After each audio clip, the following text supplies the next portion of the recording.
আমি এই কলজাটা সারা আমি থাকবো কেন? আমার মেয়ে আল্লাহর কাছে চলে গেছে।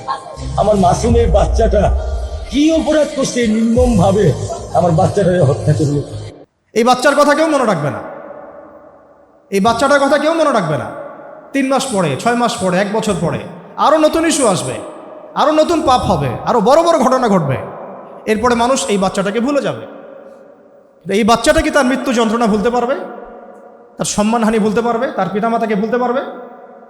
এখন প্রশ্ন হচ্ছে, তার পিতাকেও যদি আমরা জিজ্ঞাসা করি, ইসলামে রেইপের শাস্তি হচ্ছে মৃত্যুদণ্ড, আর ব্যভিচারের শাস্তি হচ্ছে অর্ধেক কোমর পর্যন্ত পুঁতে পাথর নিক্ষেপ করে হত্যা করা। এবং বিবাহিত ব্যক্তি হলে এই শাস্তি, অবিবাহিত হলে 100 বেত্রাঘাত, 1 বছরের নির্বাসন এবং সমাজ থেকে বয়কট করা, আর ধর্ষণ হলে সরাসরি মৃত্যুদণ্ড। 3 মাস সময় লাগার কথা না, 3 দিনের মধ্যেই করা সম্ভব। এটা শরিয়া আইন, এটা আল্লাহ রাব্বুল আলামিনের শরিয়া বিধান। এখন তারাও কি এটাতে রাজি হবেন? যারা শোক প্রকাশ করছেন তারা কি এই বিধানটা কার্যকর করতে রাজি হবেন? যে ধর্ষককে সবার সামনে প্রকাশ্যে মৃত্যুদণ্ড দেওয়া হোক, শরিয়া আইন কার্যকর করা হোক? রাজি হবেন না। কারণ আপনারা বলবেন এটা করতে গেলে বাংলাদেশ থেকে মৌলবাদী রাষ্ট্র হয়ে যাবে। তো সমস্যার গোড়ায় আপনারা যেতে চান না, ডালপালা নিয়ে নাড়াচাড়া করেন। জেনা ফ্রি মিক্সিংটাকে উন্মুক্ত করে দেয়া হলো, ছেলে মেয়ের অবাধ বিচরণটাকে উন্মুক্ত করে দেয়া হচ্ছে। একটা চরম ক্ষুধার্ত মানুষদের সামনে যদি আপনি খাবারকে উন্মুক্ত করে রাখেন, এরপরে যদি কেউ জোর করে খাবার খেয়েও ফেলে, শুধু কি আপনি খাদকের দোষ দিবেন? পুরো সিস্টেমটাই দায়ী, পুরো সিস্টেমটাই দায়ী। এখানে আপনি নারী পুরুষকে অবাধ মেলামেশা দিয়েছেন, ফ্রি মিক্সিংয়ে দিয়েছেন, একদম ছোটোবেলা থেকেই, স্কুল লাইফ থেকে, কলেজ লাইফ থেকে, ইউনিভার্সিটি লাইফ থেকে, জব সেকশনে, এমনকি রাজনীতি করতে গেলেও কর্পোরেট সেকশনে, ব্যবসায়িক সেকশনে, অফিস আদালতে, সব জায়গায় ফ্রি মিক্সিংকে অবাধভাবে আপনি উন্মুক্ত করে দিয়েছেন, আমরা উন্মুক্ত করে দিয়েছি। এর উপরে ছড়িয়ে দিয়েছি পর্নোগ্রাফি। পর্নোগ্রাফি সবার ফোনে ফোনে। পর্নোগ্রাফি দেখতে থাকলে একটা মানুষ বাচ্চাকে না, কয়েকদিন পরে পশুর সাথেও জেনা করতে পারে। যদি সামনে দেখেন যে মানুষ পশুর সাথে জেনা করেছে, আপনারা অবাক হতে পারেন, আমি অবাক হব না। কারণ পর্নোগ্রাফি মানুষকে পশুর সাথেও জেনা করতে শেখাবে। বাচ্চা তো কিছুই না। এর উপর আছে বিবাহ বহির্ভূত সম্পর্ক, ব্যভিচার, জিনা, ফ্রি মিক্সিং, ভ্যালেন্টাইন্স ডের মতো দিবসগুলো পালন করে ছেলে মেয়ের অবাধ মেলামেশা।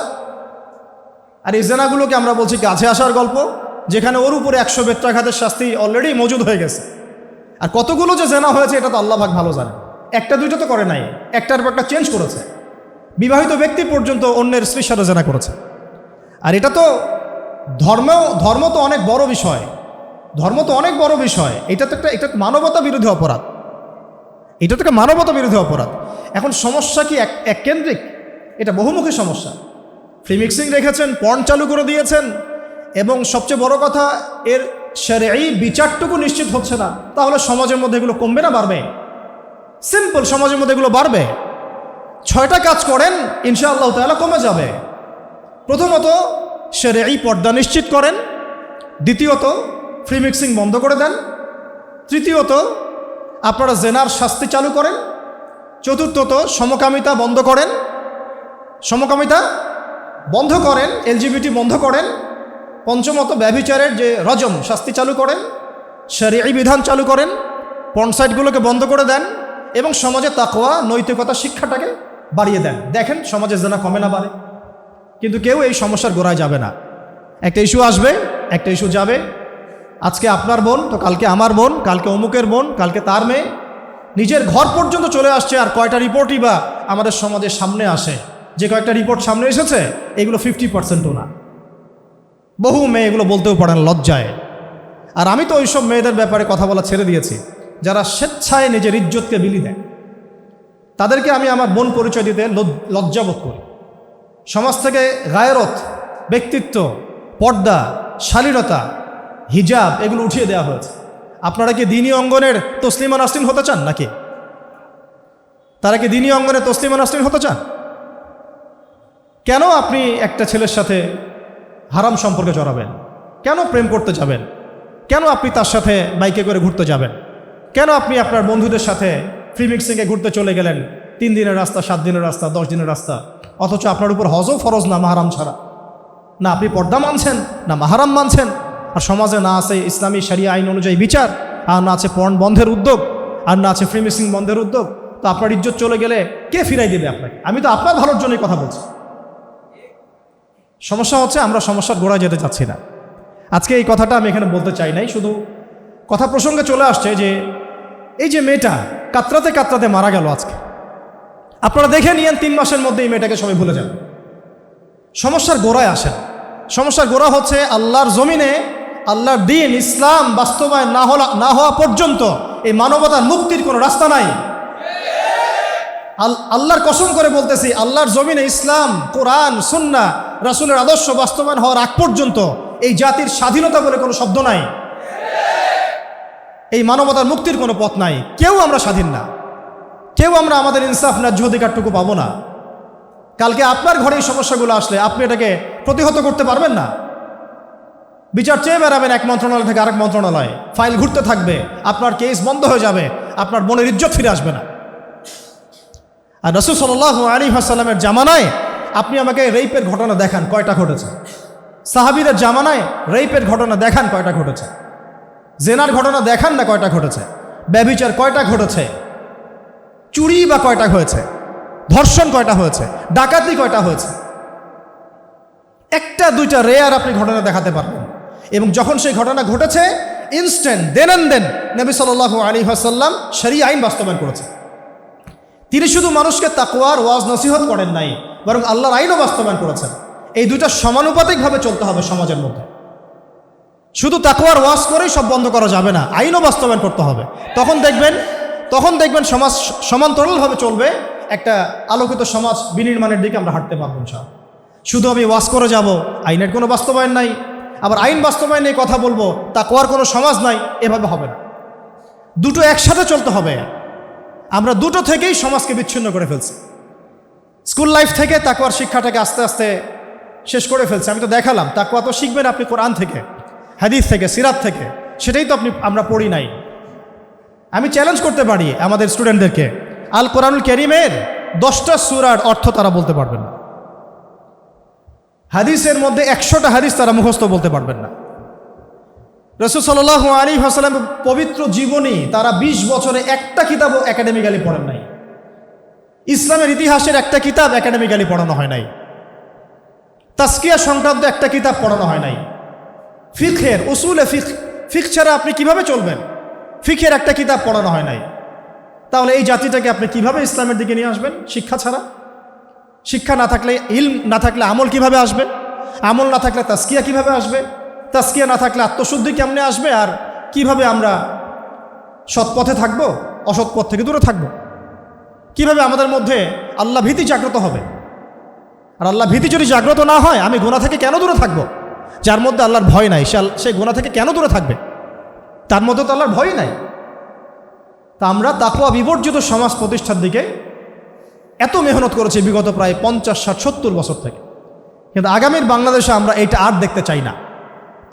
আমরা আগামীর বাংলাদেশে দেখতে চাই প্রত্যেকটা সেক্টরে যেন তাকওয়া নিশ্চিত হয় এমন ব্যবস্থা গ্রহণ করতে হবে, এবং একই সাথে আল্লাহ রাব্বুল আলামিনের জমিনে আল্লাহর বিধানগুলোও বাস্তবায়ন করতে হবে।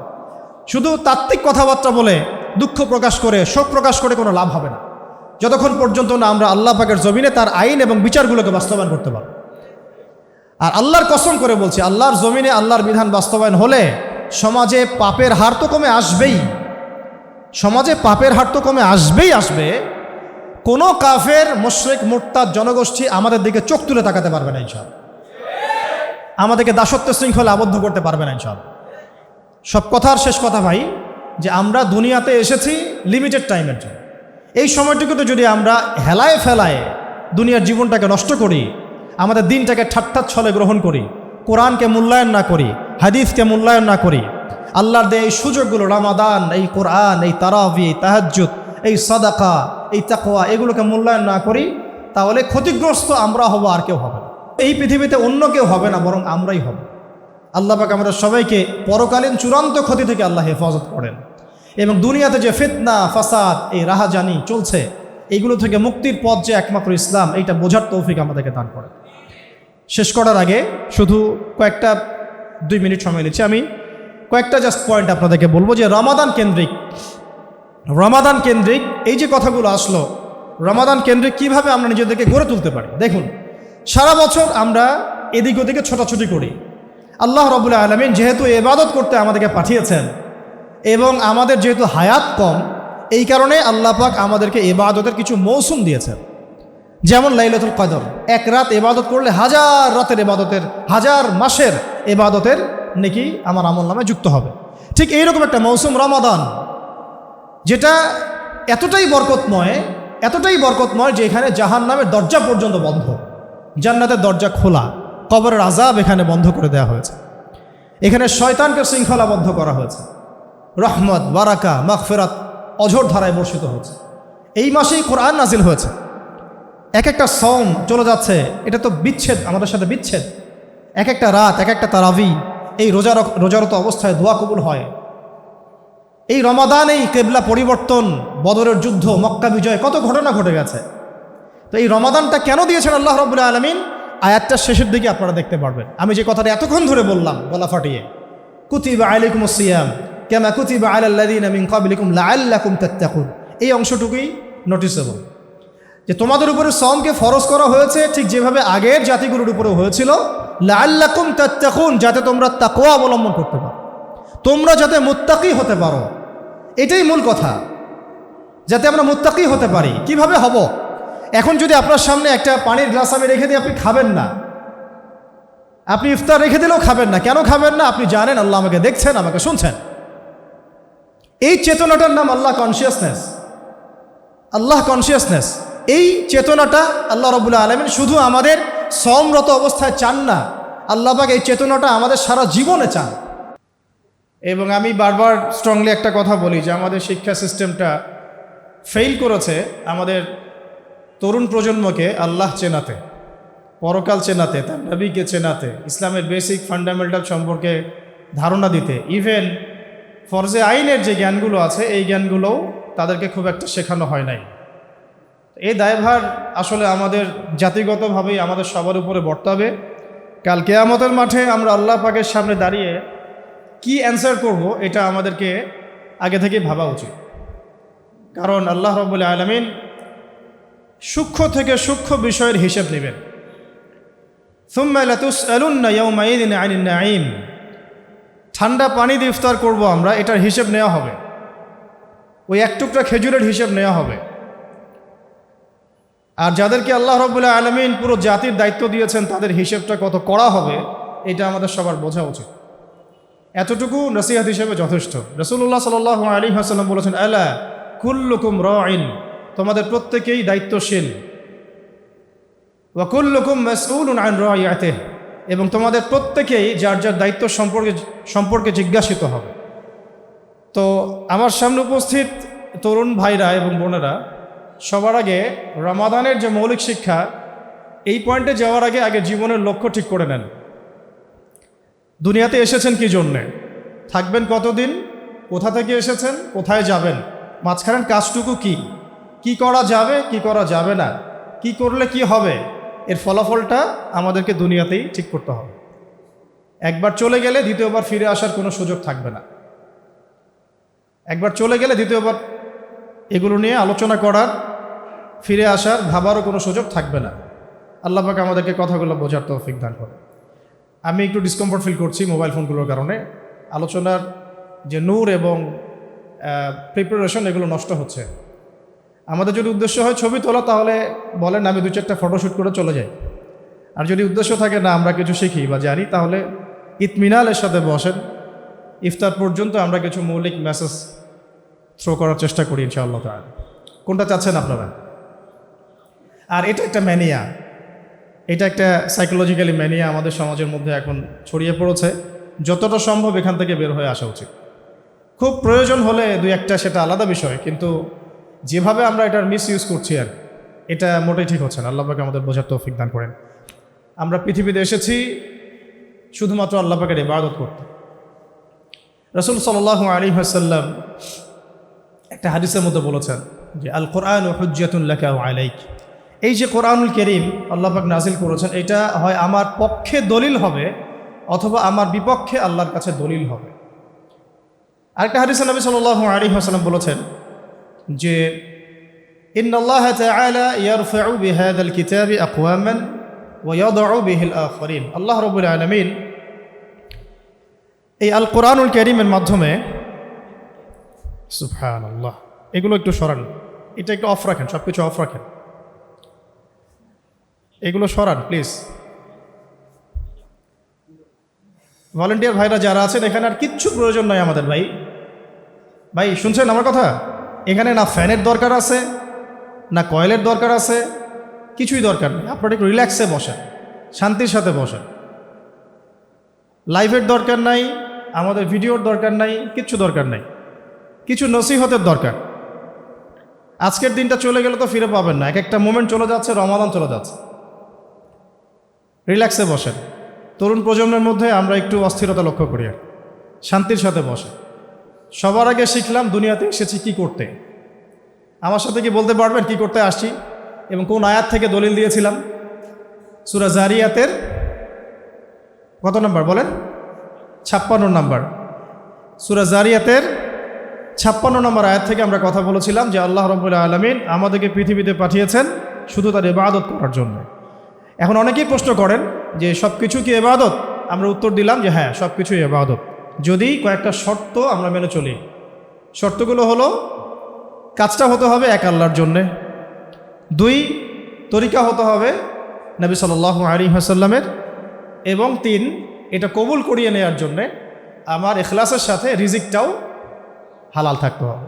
এখন প্রশ্ন হচ্ছে যে আল্লাহ রাব্বুল আলামিন, একটু আগে বললাম যে এই কোরআনকে হুজ্জাহ বলা হয়েছে, দলিল প্রমাণ আমার পক্ষে বা বিপক্ষে।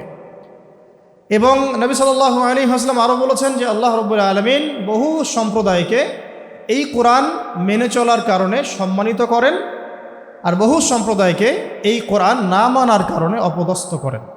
হাদিসটা বুখারী মুসলিম শরীফের দিকে পাবেন যদি আপনারা রিসার্চ করতে পারেন। হাদিসটা এভাবে এসেছে যে ইন্নাল্লাহা তাআলা ইয়ারফাউ বিহাযাল কিতাবি আকওয়ামান ওয়া ইয়াদউ বিহিল আখারিন। আল্লাহ পাক বহু জাতিকে এই কোরআন মেনে চলার কারণে সম্মানিত করেন, আর বহু জাতিকে এই কোরআন না মানার কারণে অপদস্থ করেন। এখন কোরআন যেহেতু আমাদেরকে বলছে যে পৃথিবীতে আমরা এসেছি আল্লাহ পাকের ইবাদত করতে, তাহলে এখানে প্রাসঙ্গিক আরও আয়াতগুলো আমাদের জানতে হবে। সূরা মুলকের মধ্যে আল্লাহ পাক বলেছেন 2 নম্বর আয়াতে, আল্লাযী খালাকাল মাউতা ওয়াল হায়াতা লিয়াবলুয়াকুম আইয়ুকুম আহসানু আমালা। আল্লাহ রাব্বুল আলামিন দেখতে চান এই পৃথিবীতে আমলে আমাদের মধ্যে আহসান বা শ্রেষ্ঠ কে। ঠিক যেমন আমরা একটা পরীক্ষা হলে দেখতে চাই ফার্স্ট কে হয়েছে। আহসান শব্দটা হাসান শব্দের সুপারলেটিভ ফর্ম, যেটাকে আমরা অধিক উত্তম বোঝাতে ব্যবহার করে থাকি। হাসান মানে উত্তম, আহসান মানে তার চেয়ে বেশি উত্তম, সর্বোত্তম। তো আল্লাহ পাক মৃত্যু এবং জীবন সৃষ্টি করেছেন, যেটা আমি শুরুতে বলেছি যে আমরা এখানে 100 বছরও হয়তো কেউ বেঁচে থাকবো না, চলে যেতে হবে। সময়টা আমাদের কাছে সংক্ষিপ্ত। কোনো একটা জায়গা থেকে আমরা পৃথিবীতে এসেছি, এখানে থাকছি, নির্দিষ্ট কোনো উদ্দেশ্য আছে, লক্ষ্য আছে, আবার চলে যেতে হবে। এর পরবর্তীতে যা হচ্ছে আল্লাহ পাক দেখবেন আমলের শ্রেষ্ঠ কে, আইয়ুকুম আহসানু আমালা, আমাদের মধ্যে আমলে শ্রেষ্ঠ কে। আমলে শ্রেষ্ঠ হতে হলে আমাদেরকে কয়েকটা বিষয় মেনে চলতে হবে। 1, আমল করার আগে আমাকে পরিপূর্ণভাবে শরীয়তের জ্ঞান অর্জন করতে হবে, যেটা আমরা প্রায় 20-30 বছর অনেকেই করতে পারি নাই, আফসোস। দ্বিতীয় বিষয়টা হচ্ছে সেই আমল করার আগে সেই জ্ঞানটা আমাকে বরেণ্য ওলামায়ে কেরামদের সোহবতে শিখে নিতে হবে। একা একা তো স্কলার হওয়া যাবে না, একা একা পণ্ডিত হওয়া যায় না। যারাই একা একা পণ্ডিত হওয়ার চেষ্টা করেছেন তারা বিভ্রান্ত হয়েছেন এবং ঝরে পড়েছেন।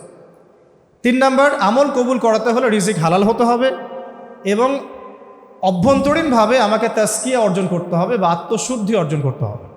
নিজের ভিতরে সমস্ত হিংসা, বিদ্বেষ, কিবত, তহমত, রিয়া, অহংকারকে বিসর্জন দিতে হবে। ইখলাসের সাথে পরিপূর্ণ খালেস নিয়াতে হালাল খেয়ে বুঝে শুনে জ্ঞান অর্জন করে যখন আমরা রাসূলের তরিকায় আমলগুলো করব, অল্প আমল হলেও নাজাতের জন্য কাফি হবে। এই হলো আমল সংক্রান্ত কিছু মূল কথা। গন্তব্যটা কি? গন্তব্যটা আল্লাহ পাক সূরাতুল আলী ইমরানের 185 নম্বর আয়াতে বলেছেন যে কুল্লু নাফসিন যায়িকাতুল মাউত, প্রত্যেকটা নফস মৃত্যুর স্বাদ গ্রহণ করবে এবং কাল কিয়ামতের মাঠে তোমাদেরকে পরিপূর্ণ মাত্রায় প্রতিদান দেয়া হবে। এর পরের অংশটুকুতে আল্লাহ পাক বলেছেন ফামান যুহজিহা আনিন নার ওয়া উদখিলাল জান্নাতা ফাকাদ ফাজ। সেদিন যাদেরকে জাহান্নামের আগুন থেকে বাঁচানো হবে এবং জান্নাতে প্রবেশ করানো হবে শুধুমাত্র তারাই সফল, আর কেউ সফল না।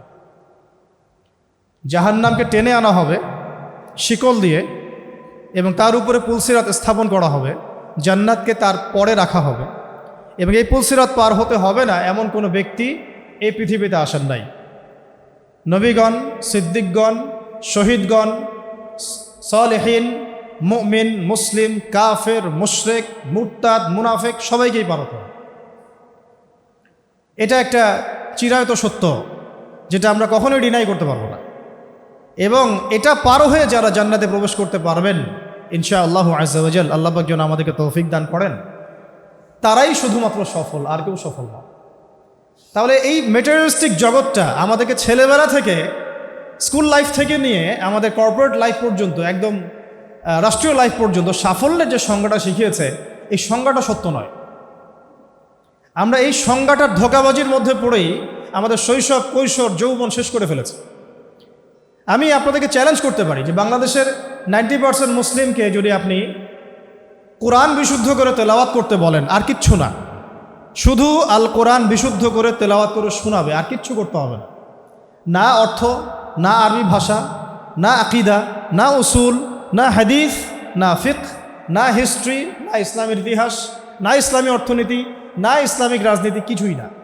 শুধু তারা কোরআন বিশুদ্ধ করে তেলাওয়াতটুকু করবে, রিডিংটা পড়বে। 90% মুসলিমের এই দেশে 80% মুসলিম এটা করতে পারবে না। আমি চ্যালেঞ্জ করলাম। কেন পারবে না? এই ব্যর্থতা কার?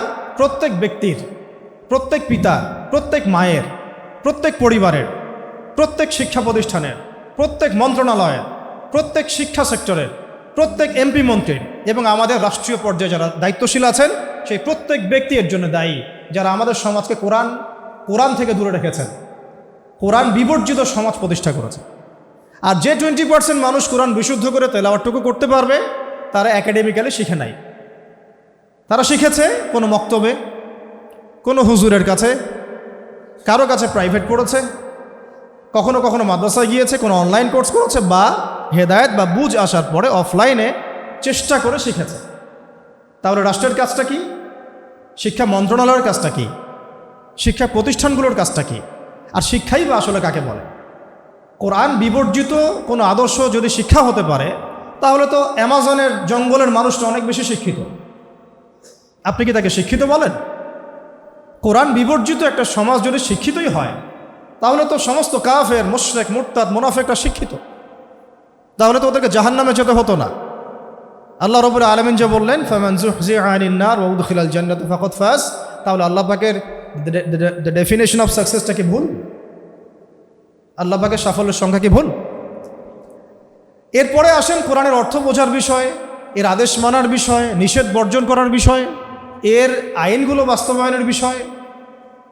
সমস্যা হচ্ছে আমরা সমস্যার গোড়ায় যেতে চাই না, আমরা ডালপালা নিয়ে নাড়াচাড়া করি, এইগুলো নিয়েই সমাধান খুঁজতে চাই। কিন্তু আল্লাহ রাব্বুল আলামিন আমাদেরকে সলিউশন দিয়েছেন একদম শেকড় থেকে।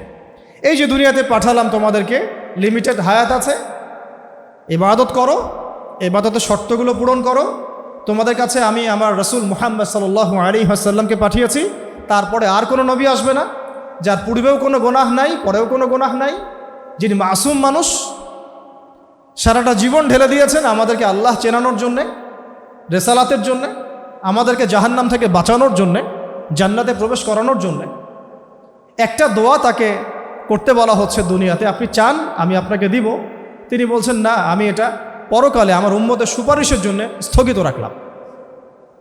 তো সেই ব্যক্তিকেও আমাদের সমাজে গালি দেওয়া হয়, আমরা চুপ করে বসে থাকি। সেই ব্যক্তিকেও আমাদের সমাজে গালি দেওয়া হয়, আমরা চুপ করে বসে থাকি, আমরা অফিসিয়াল বিবৃতি পর্যন্ত দিতে পারি না। আমাদের আজকে যে রেপ ইস্যু নিয়ে কথাগুলো উঠেছে, এটা তো অনেক ভয়ঙ্কর ইস্যু অবশ্যই। তার চেয়েও ভয়ঙ্কর ইস্যু হচ্ছে মুসলিম কান্ট্রিতে আল্লাহকে গালি দেওয়া, মুসলিম কান্ট্রিতে রাসূলকে গালি দেওয়া। কই এটা নিয়ে তো আমরা তো সরগরম দেখলাম না, ইল্লা মাশাআল্লাহ গুটি কয়েক মানুষকে দেখলাম। তাহলে আপনারা সমস্যার সমাধান গোড়ায় করতে চাচ্ছেন না, ডালপালায় করতে চাচ্ছেন। এই আসিয়া এই ইস্যু আমরা ভুলে যাব, বেশি দিন সময় লাগবে না, 1 মাস 2 মাস হাইয়েস্ট 3 মাস। এর আগেও বহু ইস্যু আমরা এসেছে ভুলে গেছি, একটার পর একটা এসেছে, একটার পর একটা ভুলে গেছি আমরা, এবং যাবও ভবিষ্যতে। লিখে নেন আপনারা, এই বাচ্চার কথা কেউ মনে রাখবে না, এই বাচ্চাটার কথা কেউ মনে রাখবে না।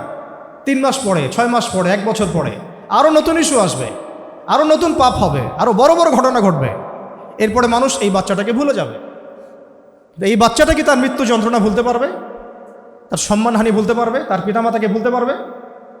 এখন প্রশ্ন হচ্ছে, তার পিতাকেও যদি আমরা জিজ্ঞাসা করি, ইসলামে রেইপের শাস্তি হচ্ছে মৃত্যুদণ্ড, আর ব্যভিচারের শাস্তি হচ্ছে অর্ধেক কোমর পর্যন্ত পুঁতে পাথর নিক্ষেপ করে হত্যা করা, এবং বিবাহিত ব্যক্তি হলে এই শাস্তি, অবিবাহিত হলে 100 বেত্রাঘাত, 1 বছরের নির্বাসন এবং সমাজ থেকে বয়কট করা, আর ধর্ষণ হলে সরাসরি মৃত্যুদণ্ড।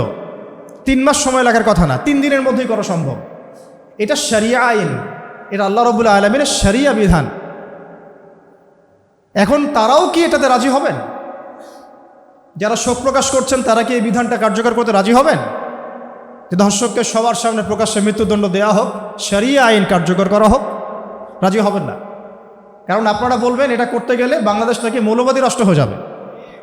তো সমস্যার গোড়ায় আপনারা যেতে চান না, ডালপালা নিয়ে নাড়াচাড়া করেন। জেনা ফ্রি মিক্সিংটাকে উন্মুক্ত করে দেয়া হলো, ছেলে মেয়ের অবাধ বিচরণটাকে উন্মুক্ত করে দেয়া হচ্ছে। একটা চরম ক্ষুধার্ত মানুষদের সামনে যদি আপনি খাবারকে উন্মুক্ত করে রাখেন, এরপরে যদি কেউ জোর করে খাবার খেয়েও ফেলে, শুধু কি আপনি খাদকের দোষ দিবেন? পুরো সিস্টেমটাই দায়ী, পুরো সিস্টেমটাই দায়ী। এখানে আপনি নারী পুরুষকে অবাধ মেলামেশা দিয়েছেন, ফ্রি মিক্সিংয়ে দিয়েছেন, একদম ছোটোবেলা থেকেই, স্কুল লাইফ থেকে, কলেজ লাইফ থেকে, ইউনিভার্সিটি লাইফ থেকে, জব সেকশনে, এমনকি রাজনীতি করতে গেলেও, কর্পোরেট সেকশনে, ব্যবসায়িক সেকশনে, অফিস আদালতে, সব জায়গায় ফ্রি মিক্সিংকে অবাধভাবে আপনি উন্মুক্ত করে দিয়েছেন, আমরা উন্মুক্ত করে দিয়েছি।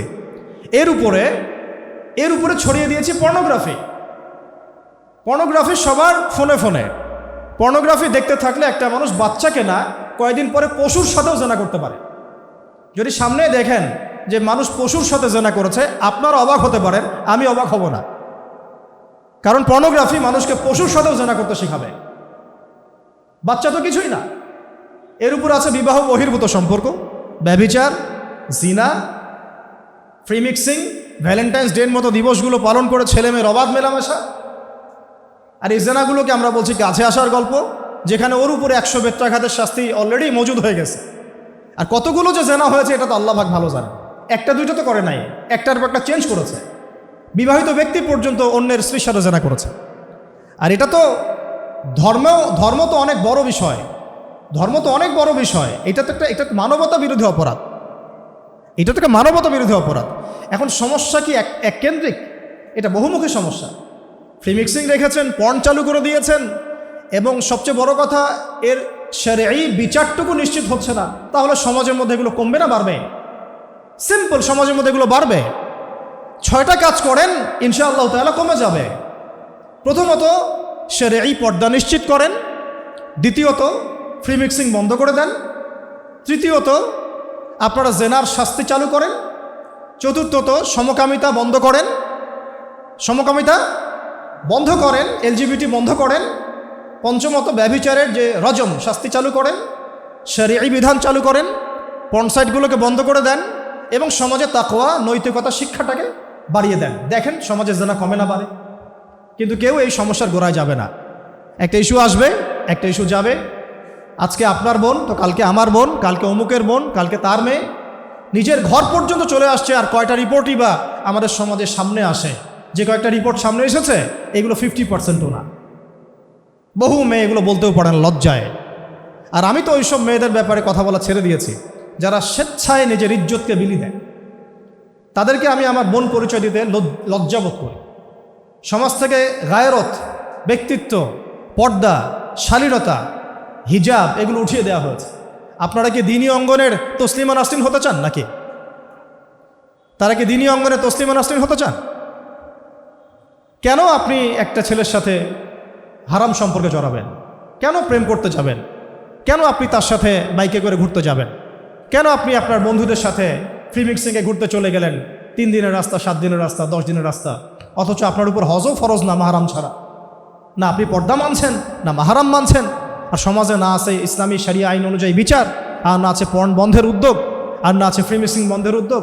তো আপনার ইজ্জত চলে গেলে কে ফিরাই দেবে আপনাকে? আমি তো আপনার ভালোর জন্যই কথা বলছি।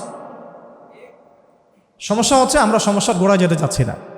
আজকে এই কথাটা আমি এখানে বলতে চাই নাই, শুধু কথা প্রসঙ্গে চলে আসছে যে এই যে মেয়েটা কাতরাতে কাতরাতে মারা গেল আজকে, আপনারা দেখে নিয়েন 3 মাসের মধ্যে এই মেয়েটাকে সবাই ভুলে যান। সমস্যার গোড়ায় আসেন। সমস্যার গোড়া হচ্ছে আল্লাহর জমিনে আল্লাহর দ্বীন ইসলাম বাস্তবায়ন না হওয়া পর্যন্ত এই মানবতার মুক্তির কোনো রাস্তা নাই। আল্লাহর কসম করে বলতেছি, আল্লাহর জমিনে ইসলাম, কোরআন, সুন্নাহ, রাসূলের আদর্শ বাস্তবায়ন হওয়ার আগ পর্যন্ত এই জাতির স্বাধীনতা বলে কোনো শব্দ নাই। এই মানবতার মুক্তির কোনো পথ নাই। কেউ আমরা স্বাধীন না, কেউ আমরা আমাদের ইনসাফ ন্যায্য অধিকারটুকু পাবো না। কালকে আপনার ঘরে এই সমস্যাগুলো আসলে আপনি এটাকে প্রতিহত করতে পারবেন না। বিচার চেয়ে বেড়াবেন এক মন্ত্রণালয় থেকে আরেক মন্ত্রণালয়, ফাইল ঘুরতে থাকবে, আপনার কেস বন্ধ হয়ে যাবে, আপনার বোনের ইজ্জত ফিরে আসবে না। আর রাসূল সাল্লাল্লাহু আলাইহি ওয়াসাল্লামের জামানায় আপনি আমাকে রেপের ঘটনা দেখান কয়টা ঘটেছে? সাহাবীদের জামানায় রেপের ঘটনা দেখান কয়টা ঘটেছে? জেনার ঘটনা দেখান না কয়টা ঘটেছে? ব্যভিচার কয়টা ঘটেছে? চুরি বা কয়টা হয়েছে? ধর্ষণ কয়টা হয়েছে? ডাকাতি কয়টা হয়েছে? একটা দুইটা রেয়ার আপনি ঘটনা দেখাতে পারবেন। এবং যখন সেই ঘটনা ঘটেছে ইনস্ট্যান্ট দেন অ্যান্ড দেন নবী সাল্লাল্লাহু আলাইহি ওয়াসাল্লাম শরীয়ত আইন বাস্তবায়ন করেছে। তিনি শুধু মানুষকে তাকওয়ার ওয়াজ নসিহত করেন নাই, বরং আল্লাহর আইনও বাস্তবায়ন করেছেন। এই দুইটা সমানুপাতিকভাবে চলতে হবে সমাজের মধ্যে। শুধু তাকওয়ার ওয়াজ করেই সব বন্ধ করা যাবে না, আইনও বাস্তবায়ন করতে হবে। তখন দেখবেন সমাজ সমান্তরালভাবে চলবে, একটা আলোকিত সমাজ বিনির্মাণের দিকে আমরা হাঁটতে পারবো ইনশাআল্লাহ। শুধু আমি ওয়াজ করে যাব, আইনের কোনো বাস্তবায়ন নাই, আবার আইন বাস্তবায়ন নিয়ে কথা বলবো, তাকওয়ার কোনো সমাজ নাই, এভাবে হবে না। দুটো একসাথে চলতে হবে। আমরা দুটো থেকেই সমাজকে বিচ্ছিন্ন করে ফেলছি। স্কুল লাইফ থেকে তাকওয়ার শিক্ষাটাকে আস্তে আস্তে শেষ করে ফেলছি। আমি তো দেখালাম তাকওয়া তো শিখবেন আপনি কোরআন থেকে, হাদিস থেকে, সিরাত থেকে, সেটাই তো আমরা পড়ি নাই। আমি চ্যালেঞ্জ করতে পারি আমাদের স্টুডেন্টদেরকে, আল কোরআনুল কারীমের 10টা সূরার অর্থ তারা বলতে পারবেন না। হাদিসের মধ্যে 100টা হাদিস তারা মুখস্থ বলতে পারবেন না। রাসূল সাল্লাল্লাহু আলাইহি ওয়াসাল্লামের পবিত্র জীবনী তারা 20 বছরে একটা কিতাবও একাডেমিক্যালি পড়েন নাই। ইসলামের ইতিহাসের একটা কিতাব একাডেমিক্যালি পড়ানো হয় নাই। তাজকিয়া সংক্রান্ত একটা কিতাব পড়ানো হয় নাই। ফিকহের উসুলে ফিক ছাড়া আপনি কিভাবে চলবেন? ফিকহের একটা কিতাব পড়ানো হয় নাই। তাহলে এই জাতিটাকে আপনি কিভাবে ইসলামের দিকে নিয়ে আসবেন? শিক্ষা ছাড়া। শিক্ষা না থাকলে, ইলম না থাকলে আমল কিভাবে আসবে? আমল না থাকলে তাজকিয়া কিভাবে আসবে? তাজকিয়া না থাকলে আত্মশুদ্ধি কেমনে আসবে? আর কিভাবে আমরা সৎ পথে থাকবো, অসৎ পথ থেকে দূরে থাকবো? কিভাবে আমাদের মধ্যে আল্লাহ ভীতি জাগ্রত হবে? আর আল্লাহ ভীতি যদি জাগ্রত না হয়, আমি গুনাহ থেকে কেন দূরে থাকবো? যার মধ্যে আল্লাহর ভয় নাই সে গুনাহ থেকে কেন দূরে থাকবে? তার মধ্যে তো আল্লাহর ভয় নাই। তা আমরা তাকওয়া বিবর্জিত সমাজ প্রতিষ্ঠার দিকে এত মেহনত করেছি বিগত প্রায় 50, 60, 70 বছর থেকে। কিন্তু আগামীর বাংলাদেশে আমরা এইটা আর দেখতে চাই না। আমরা আগামীর বাংলাদেশে দেখতে চাই প্রত্যেকটা সেক্টরে যেন তাকওয়া নিশ্চিত হয় এমন ব্যবস্থা গ্রহণ করতে হবে, এবং একই সাথে আল্লাহ রাব্বুল আলামিনের জমিনে আল্লাহর বিধানগুলোও বাস্তবায়ন করতে হবে। শুধু তাত্ত্বিক কথাবার্তা বলে, দুঃখ প্রকাশ করে, শোক প্রকাশ করে কোনো লাভ হবে না, যতক্ষণ পর্যন্ত না আমরা আল্লাহ পাকের জমিনে তার আইন এবং বিচারগুলোকে বাস্তবায়ন করতে পারব। আর আল্লাহর কসম করে বলছি, আল্লাহর জমিনে আল্লাহর বিধান বাস্তবায়ন হলে সমাজে পাপের হার তো কমে আসবেই।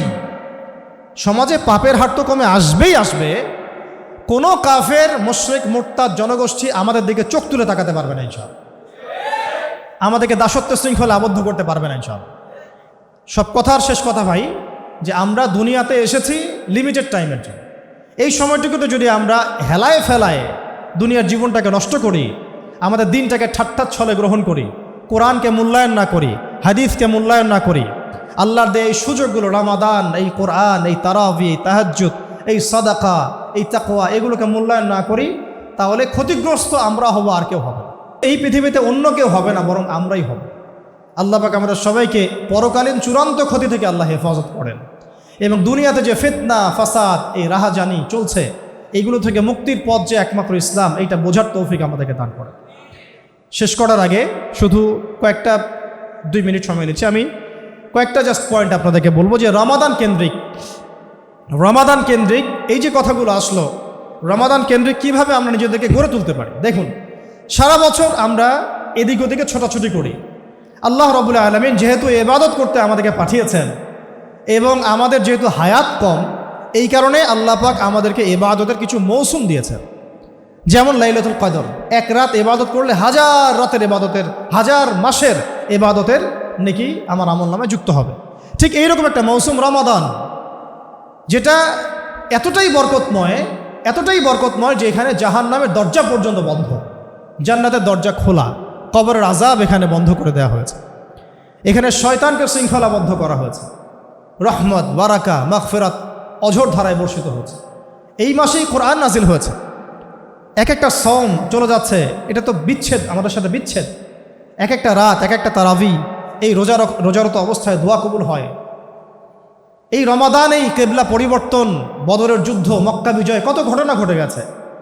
তো এই রমাদানটা কেন দিয়েছেন আল্লাহ রাব্বুল আলামিন, আয়াতটার শেষের দিকে আপনারা দেখতে পারবেন। আমি যে কথাটা এতক্ষণ ধরে বললাম গলা ফাটিয়ে, কুতিবা আলাইকুমুস সিয়াম কামা কুতিবা আলাল লাযিনা মিন ক্বাবলিকুম লাআল্লাকুম তাত্তাকুন, এই অংশটুকুই নোটিসেবল, যে তোমাদের উপরে সওমকে ফরজ করা হয়েছে ঠিক যেভাবে আগের জাতিগুলোর উপরে হয়েছিল, লাআল্লাকুম তাত্তাকুন, যাতে তোমরা তাকওয়া অবলম্বন করতে পারো, তোমরা যাতে মুত্তাকি হতে পারো। এটাই মূল কথা, যাতে আমরা মুত্তাকি হতে পারি। কিভাবে হব? এখন যদি আপনার সামনে একটা পানির গ্লাস আমি রেখে দিই, আপনি খাবেন না, আপনি ইফতার রেখে দিলেও খাবেন না। কেন খাবেন না? আপনি জানেন আল্লাহ আমাকে দেখছেন, আমাকে শুনছেন। এই চেতনাটার নাম আল্লাহ কনসিয়াসনেস। এই চেতনাটা আল্লাহ রাব্বুল আলামিন শুধু আমাদের সওমরত অবস্থায় চান না, আল্লাহ পাক এই চেতনাটা আমাদের সারা জীবনে চান। জীবনের প্রত্যেকটা ক্ষেত্রে যেন আমরা ফিল করি আল্লাহ আমাকে দেখছেন, আল্লাহ আমাকে শুনছেন। না আমি জেনা করতে পারবো না, না আমি ফ্রি মিক্সিংয়ে যেতে পারবো না, না আমি সুদ খাইতে পারবো না, না আমি ঘুষ খাইতে পারবো না, আমি দুর্নীতি করতে পারবো না, আমি আল্লাহ বিরোধী কোনো আইন বাস্তবায়ন করতে পারবো না, আমি কোনো ব্যভিচার করতে পারবো না, ধর্ষণ করতে পারবো না, বেপর্দায় চলতে পারবো না, বেনামাজি থাকতে পারবো না, হারাম খাইতে পারবো না, আমি শিরক করতে পারবো না, কুফরে যেতে পারবো না, বেদাতে যেতে পারবো না, আমি ইসলাম বিরোধী কোনো কাজই করতে পারবো না। এই যে চেতনা, আল্লাহ আমাকে দেখছেন, আমাকে শুনছেন, এটাই হচ্ছে তাকওয়া। আর আমি বেশি করে নামাজ পড়বো, রোজা রাখবো, হজ করব, জাকাত দিব, সামর্থ্য হলে আমি দান সাদাকা করব, কোরআন তেলাওয়াত করব, জিকির আজগার করব, তাসবিহ তাহলিল করব, সৎ কাজে আদেশ করব, অসৎ কাজে নিষেধ করব, আদর্শ পরিবার করব, আমি হালাল খাবো, আমার সন্তানদেরকে মানুষ করব, আমি আল্লাহর জন্য জীবন দেওয়ার মানসিকতা রাখবো, দাওয়াতের মেহনত করব, তাবলীগ করব, প্রয়োজনে জিহাদ করব, আল্লাহর জন্য আমি আমার জান, মাল, সময়, শ্রম সব ঢেলে দিব। কেন? আল্লাহ আমাকে দেখছেন, আল্লাহ আমাকে শুনছেন। লাআল্লাকুম তাত্তাকুন, যাতে তোমরা তাকওয়া অবলম্বন করতে পারো। এটাই উদ্দেশ্য। এটা শুধু রোজা রাখা অবস্থায় আমাদেরকে শেখানোর উদ্দেশ্য নয়, আমাদের পুরো জীবনে যেন আমরা এটাকে বাস্তবায়ন করি, এটা উদ্দেশ্য। আল্লাহ পাক আমাদের সবাইকে তাকওয়া অবলম্বন করার তৌফিক দান করেন। একটা স্টেটমেন্ট দিয়েছেন নবী সাল্লাল্লাহু আলাইহি ওয়াসাল্লাম, আন তা'বুদাল্লাহা কাআন্নাকা তারাহ, তুমি এমনভাবে আল্লাহর ইবাদত করো যেন তুমি আল্লাহকে দেখছো। ওয়া ইল্লাম তাকুন তারাহু ফাইন্নাহু ইয়ারাক, আর তুমি যদি আল্লাহকে দেখতে না পারো, জেনে রেখো আল্লাহ তোমাকে দেখছেন। এই আল্লাহ কনসিয়াসনেস, তাকওয়া, ইন্না আকরামাকুম ইনদাল্লাহি আতকাকুম, তোমাদের মধ্যে সবচেয়ে শ্রেষ্ঠ ব্যক্তি সে আল্লাহর কাছে যে তোমাদের মধ্যে সবচেয়ে বেশি মুত্তাকি। আর তাকওয়া হ্যাঁ হুনা, তাকওয়া এইখানে থাকে কলিজার মধ্যে। আমার দাড়ি টুপি পাগড়ি জুব্বার মধ্যে তাকওয়া নাই। হ্যাঁ, এটা তাকওয়া নিদর্শন হতে পারে, এটাই প্রমাণ নয় যে আমি মুত্তাকি। তো এটা হৃদয়ের বিষয়। এই তাকওয়ার শিক্ষা দেওয়ার জন্য প্রতি বছর রমাদান ঘুরে ঘুরে আমাদের মধ্যে আসছে, প্রতি বছর আসছে। সারা বছর এদিক ওদিকে চলে গেছো, আসো ঘরে ফিরে আসো, ঘরে ফিরে আসো, আল্লাহর কাছে ফিরে আসো, তোমার জীবনের মূল লক্ষ্যে ফিরে আসো, উদ্দেশ্যে ফিরে আসো, আসো আল্লাহর কাছে আসো, রাসূলের কাছে আসো, দ্বীনের কাছে আসো, কোরআনের কাছে আসো, এবং এটাকে ধারণ করে সমাজের মধ্যে তুমি তোমার আদর্শের প্রচার ঘটাও। আল্লাহর জমিনে দ্বীনটা কায়েম করো, বাস্তবায়ন করো। কায়েম তুমি করতে না পারলেও এই রাস্তায় চলতে চলতে তোমার মৌত হয়ে যাক, তারপরে এই রাস্তাই তোমার জন্য শ্রেষ্ঠ রাস্তা। আলহামদুলিল্লাহ, এটাই তাকওয়ার শিক্ষা। আর রমাদান মাসে আর কি আপনারা জানেন, কোরআন নাজিল হয়েছে। শুরুতে কয়েকটা কথা বললাম। রমাদান মাসে যদি আমরা কোরআন শিখতে না পারি, ভাই আমাদের চাইতে ব্যর্থ কোনো জাতি নেই। আপনাদেরকে একটা কোয়েশ্চেন করি, 2 মিনিট, যে রমাদান মাস কেন মহিমান্বিত? সিম্পল, শাহরু রমাদান আল্লাযী উনজিলা ফীহিল কুরআন, রমাদান সেই মাস যেই মাসে কোরআন নাজিল হয়েছে। কি উদ্দেশ্যে নাজিল হয়েছে? হুদাল লিন্নাস, পুরো মানব জাতির জন্য হেদায়েত, ওয়া বাইয়িনাত, এবং এটা হচ্ছে বাইয়িনাত মিনাল হুদা, এটা হচ্ছে সুস্পষ্ট দলিল এবং প্রমাণ, ওয়াল ফুরকান, সত্য মিথ্যা ন্যায় অন্যায়ের চূড়ান্ত মানদণ্ড। এটা কে মানে কোরআনকে সত্য মিথ্যার চূড়ান্ত মানদণ্ড হিসেবে? জিজ্ঞাসা করেন, আপনি রাষ্ট্রকে জিজ্ঞাসা করেন মদ হালাল না হারাম, আপনি কি এই বিষয়ে কোরআনকে চূড়ান্ত মানদণ্ড হিসেবে মানেন? উত্তর দিবেন না। জনগণকে আমরা চূড়ান্ত মানদণ্ড হিসেবে মানি, নাউযুবিল্লাহ। সুদকে কি হালাল হারামের ক্ষেত্রে আপনি কোরআনের মানদণ্ডে মানেন? অ্যান্সার দিবে না, জনগণের মানদণ্ডে মানি। জিনার লাইসেন্সকে কি মানেন? না, জনগণের মানদণ্ডে মানি। এলজিবিটি লাইসেন্স দেওয়ার ক্ষেত্রে কি মানবেন? না, জনগণের মানদণ্ডে মানবেন। আমরা কি আদৌ মেনেছি যে কোরআন বাইয়িনাত এবং ফুরকান? আল্লাহ পাক আমাদেরকে বোঝার তৌফিক দান করেন, আমিন। আমাকে শেষ করতে হচ্ছে, তো শেষ কথা হচ্ছে ভাই, আল কোরআন এই মাসে নাজিল হয়েছে, সো এই মাসে আল কোরআন শিখতেই হবে এবং কোরআনের হক আদায়ের প্রত্যয় ব্যক্ত করতে হবে। রাজি আছি ইনশাল্লাহ? 6টা কাজ আমরা করবো ইনশাল্লাহ। রাজি আছি ইনশাল্লাহ? 1, আল কোরআনের বিশুদ্ধ তেলাওয়াত শিখতেই হবে। রাজি আছেন তো ইনশাল্লাহ? শিখতেই হবে। কিভাবে শিখবেন এটা আপনার মাথা ব্যথা, এটা আপনার মাথা ব্যথা। 2, এর অর্থ বুঝতে হবে। 3, আদেশ মানতে হবে। 4, নিষেধ বর্জন করতে হবে। 5, কোরআনের দাওয়াত মানুষের ঘরে ঘরে প্রচার করার দায়িত্ব আপনাকে নিতে হবে। এই দায়িত্ব শুধু আমার না, আমাদের না, আপনারও দায়িত্ব আছে। এবং 6, আল কোরআন কারীমের আদেশ নিষেধ হুকুম আহকাম বাস্তবায়নের জন্য আমাদের সবাইকে সম্মিলিতভাবে চেষ্টা করতে হবে।